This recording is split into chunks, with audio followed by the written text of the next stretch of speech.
This is Breakfast Daily, and we are having conversations about some topical news items happening. We just spoke or had a discussion on the Cecilia Dapa saga, if I can simply put it that way. We're looking at what will happen in the coming days. Now, there seems to be a big worry for Ghanaians, and all involved. But there's also another welcoming news this time around that I think people will gladly accept, and it is government approving NSS, that's the National Service Scheme allowance, increased from 559 cedis to 715 Ghana cedis.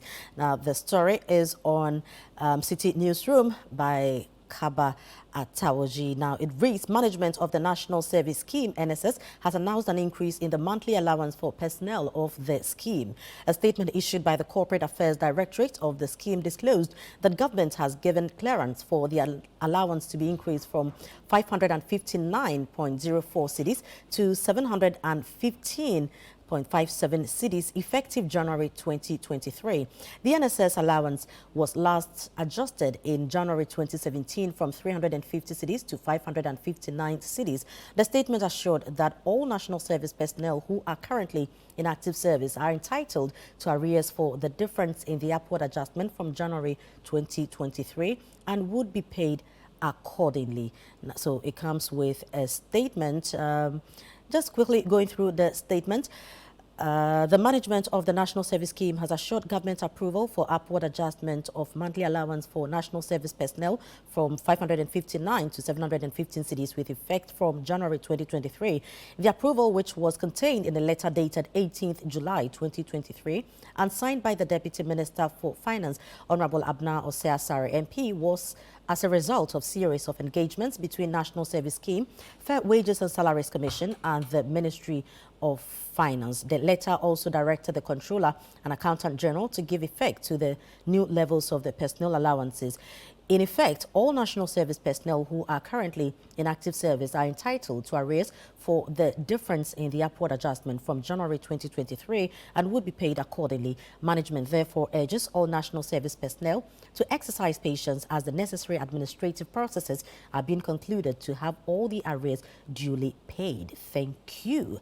Right, so Paul, this is a good one there. We all know how it feels like when you're in school, you don't have so much on you, but this increment is really going to do our national service personnel a great deal of good. I agree, but before I even come to that, I just want to send a special appeal to our state agencies. Okay. Quickly, the OSP, the CID, the YOCO, GRA, please.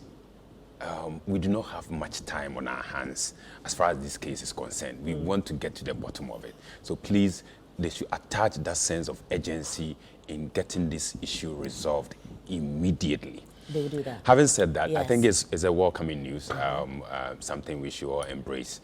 However, it's still woefully inadequate. Yeah, let me give you this scenario. Assuming you're a national service personnel, trekking between Dansoman and say Accra every day, you pay no less than 20 cedis for transport. And so within that 5 days of the week, you are spending about 100 cedis just on transport alone. Forget about food and other necessities that you may need as a personnel. Yeah. That alone translates into about 400 cedis a month for just transportation. Doesn't that take away even more than half of the amount? But at least it's better than nothing. I'm not disputing that fact. Like I said, it's welcoming news, but it's still woefully inadequate.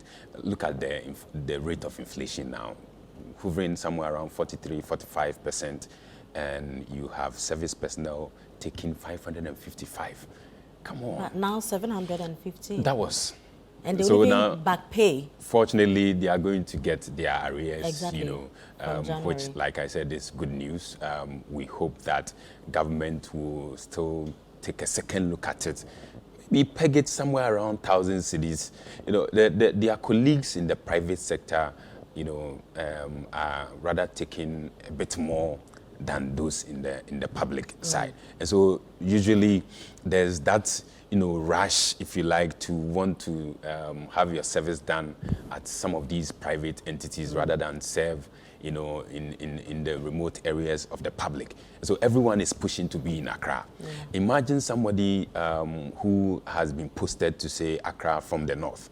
You are coming in with 715. It is this same monies you are going to take your rent from.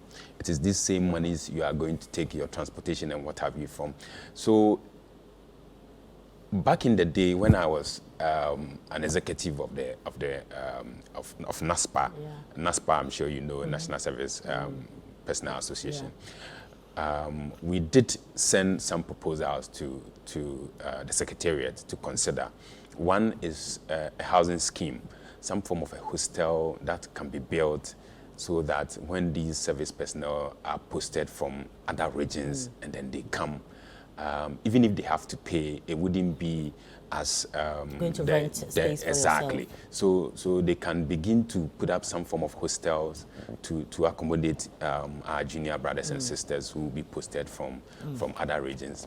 We sent quite a number of proposals to them to look at, you know, somewhere 2011, 2012, and I do hope that if they can go back to their archives, they will see some of the proposals that we submitted and see how best they can work at them. Right, Thompson, let me come to you. There are people who are in full-time employment, you know, and they are taking 1,000 cedis, 800 cedis, what have you. And these are people who are not national service persons. They are in proper employment, and this is how much they are taking. Now, government says that we are increasing your allowances from 559 to 715. Could the government have done more? Is this not something that should put smiles on their faces? Well, first of all, I think the whole national service regime has outlived its usefulness. For me, I don't see why we have national service in the first place. You know, and every year we waste huge sums of money paying some allowances for people who, after the service, are not going to be gainfully employed for sometimes 4, 5, 6 years, and they're at home. Is there no way we can rechannel these resources into creating a sustainable jobs for these young people? For me, it's you know, it looks like we are still stuck. You know, there are certain things that were done in the past based on, you know, on necessity at the time, on its you know, peculiar, you know, need at the time. Yeah. Now those things have outlived their usefulness. And so those reforms, I think societies are constantly evolving. Governance must also evolve, you know, alongside with the needs of the people. Are the needs of graduates now, is it national service? Is it what is going to really take care of their needs as young people coming out of school? Beyond taking care of needs, don't you also see the national service as a platform for you to, at least coming from school, have a feel of how the system really, the job market really is going to be like? And also, there are certain places that, but for national service, nobody will go and work there. Okay, so again, and that's why there's a need for reform. Once you do the reforms properly, it's going to take care of all these things. If you come out of school, national service, for me, if you say that national service is what gives you what we call working experience of a sort, when you're in school, there's opportunity for you to have internships.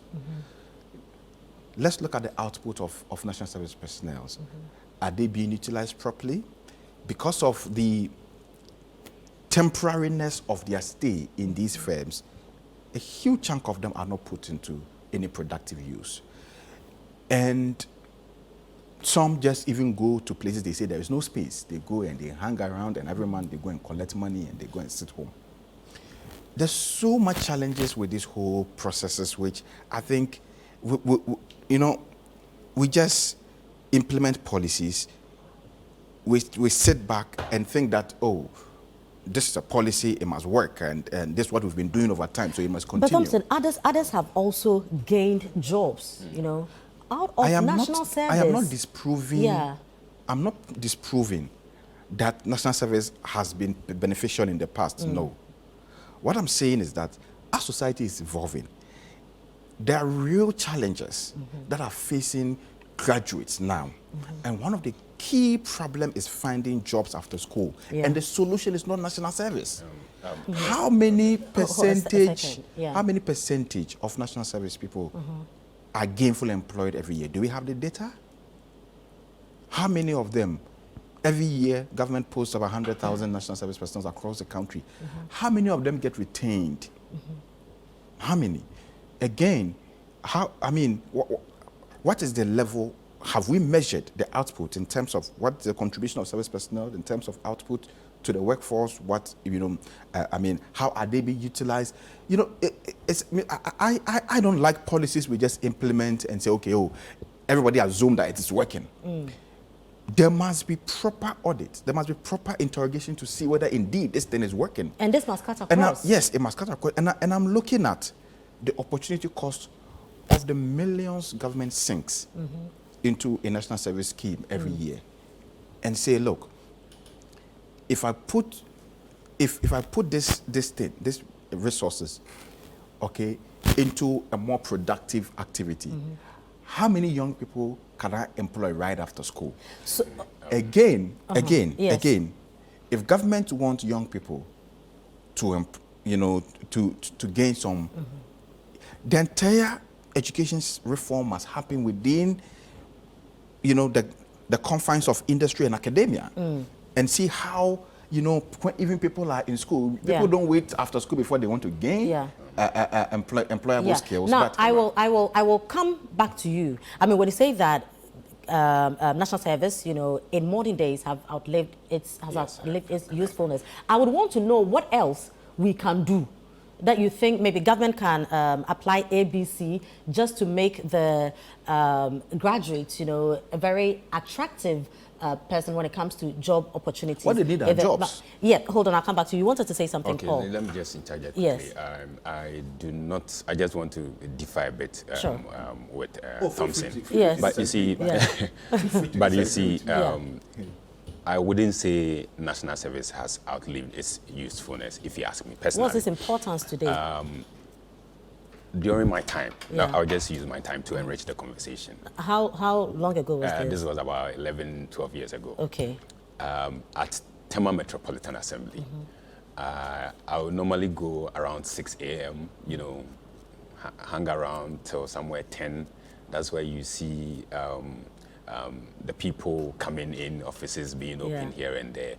And so I didn't really enjoy it at that level. However, the least opportunity I had, I would just go to the surrounding schools and find out if there is any empty space where I can teach. And then I got some of them, and then I had the chance to teach till my office people, came in around sometimes 11 a.m. and that's where you have to go and then start working. It gave me a bit of experience, as an account officer back then. And so there are jobs that are being advertised asking for people with experience of 3-5 years. And these are grounds that you can gain the real experience. Yes, you talked about having internships and what have you. My brother, it is not enough.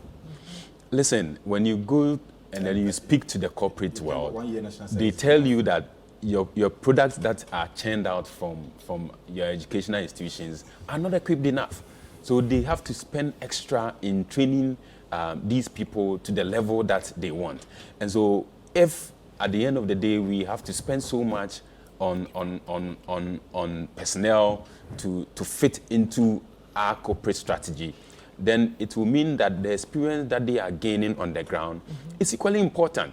So I do not agree that national service has outlived its usefulness.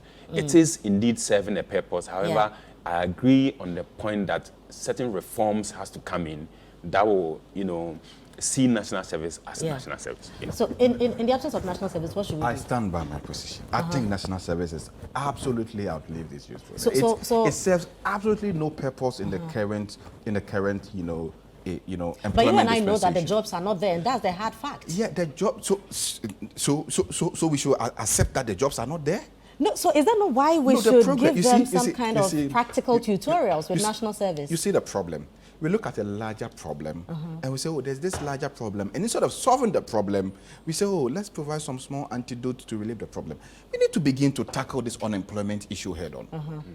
We need, and government must be aggressive with its, efforts to provide jobs for young people. But government brought in policies, these jobs for... They are totally useless policies. None of them, excuse my language. Thompson, so you now, what do you want? What should we do for you? Sometimes we hear some of these programs. I mean, you see, what is the one they brought? NACO. Yes. NACO is an extension of national service.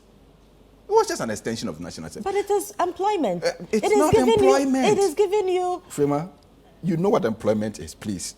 But in you the are sitting here, you're employed here. In the absence of something very substantial, Frema, would you go and sit home? Frema, you see, that is the excuse I don't want us to make for the politicians. No, it's not an excuse. That's a fair question I'm asking. It's not fair. You see, if we do that, what we do, we are holding brief for the politicians who we've given them power and resources to solve problems. Unemployment is a crisis. It's a big problem. And we've given these people the power to solve it.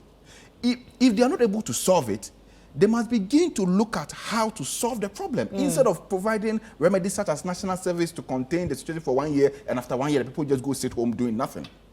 That's my point. My point is that there's no point paying millions, sinking millions of cedis into a program, some sort of unemployment relief.